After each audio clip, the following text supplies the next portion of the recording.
அன்பானவர்களே, மீண்டும் ஒரு முறை வேதத்தின் வெளிச்சம் என்ற தொடரில் உண்மையான விசுவாசம் என்ற இந்த பதிவு மூலமாக உங்களை சந்திப்பதில் மிக்க மகிழ்ச்சி.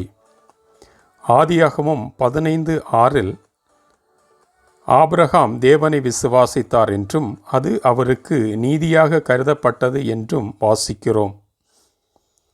பாதை தெளிவாக இல்லாவிட்டாலும் உண்மையான விசுவாசம் எப்பொழுதும் கீழ்ப்படிதலுள்ள செயலுக்கு வழிவகுக்கிறது என்பதை ஆபிரகாமின் வாழ்க்கை நிரூபிக்கிறது.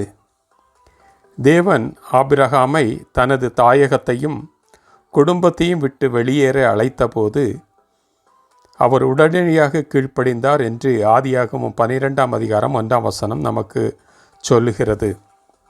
விசுவாசத்தினாலே ஆபிரகாம் பின்னர் தான் சுதந்திரமாக பெறவிருந்த இடத்திற்கு செல்ல அழைக்கப்பட்ட போது அவர் எங்கே போகிறார் என்று தெரியாவிட்டாலும் கீழ்ப்படிந்து சென்றார் என்று எபிரேயர் 11:8 வாசிக்கிறோம்.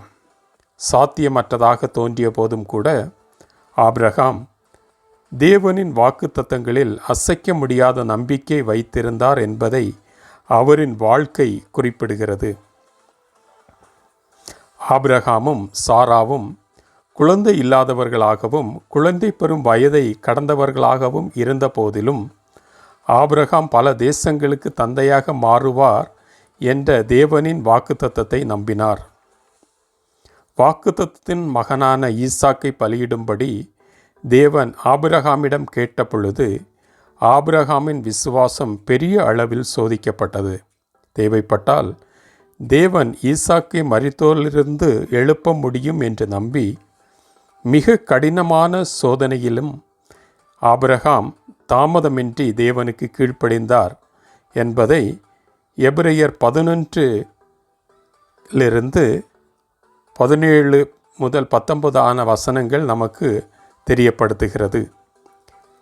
தேவனின் கட்டளைகளுக்கு இணங்கி ஆகாரையும் இஸ்மவேலையும் அனுப்பி வைத்தது முதல் விருத்த சேதன உடன்படிக்கை உண்மையாக கடைப்பிடித்தது வரை ஆபிரகாமின் கீழ்ப்படிதல் அவரது வாழ்க்கையின் ஒவ்வொரு பகுதியிலும் காணப்பட்டது என்பதை நாம் புரிந்து கொள்கிறோம். ஆபிரகாமின் விசுவாசம் நிலையான கீழ்ப்படிதல் மற்றும் சரணடைதல் மூலம் உண்மையானதாகவும் உயிருள்ளதாகவும் நிரூபிக்கப்பட்டது. நம்முடைய விசுவாசம் நமது செயல்கள் மூலம் நிரூபிக்கப்படாவிட்டால் அது செத்த விசுவாசம் அல்லது செயலற்ற விசுவாசம் என்று யாக்கோபு 2:17 நாம் புரிந்து கொள்கிறோம். இயேசு கிறிஸ்துவின் வார்த்தைகளை கேட்டு அவ்வார்த்தைகளின்படி வாழும் போது நம் வாழ்க்கை உறுதியான அடித்தளத்தில் கட்டப்பட்டதாக அமையும். அன்பின் மூலம் தன்னை வெளிப்படுத்தும் விசுவாசமே முக்கியம் என்று கலாத்தியர் 5:6 நமக்கு கற்பிக்கிறது. விசுவாசத்தின் மூலம் கிருபையால் நாம் ரட்சிக்கப்பட்டாலும் நற்கிரிகளுக்காக கிறிஸ்து இயேசுவுக்குள் சிருஷ்டிக்கப்பட்டுள்ளோம் என்பதை எபேசியர் 2:8-10 நமக்கு தெளிவுபடுத்துகிறது. சரியான செயல்கள் மூலம் நம் விசுவாசத்தை வெளிப்படுத்துவதின் முக்கியத்துவத்தை புரிந்து கொண்டு நம் வாழ்வு மூலம் தேவனுக்கு மகிமை கொண்டு வர முயற்சிகளை மேற்கொள்ள தேவன் நமக்கு உதவி செய்வாராக. ஆமேன்.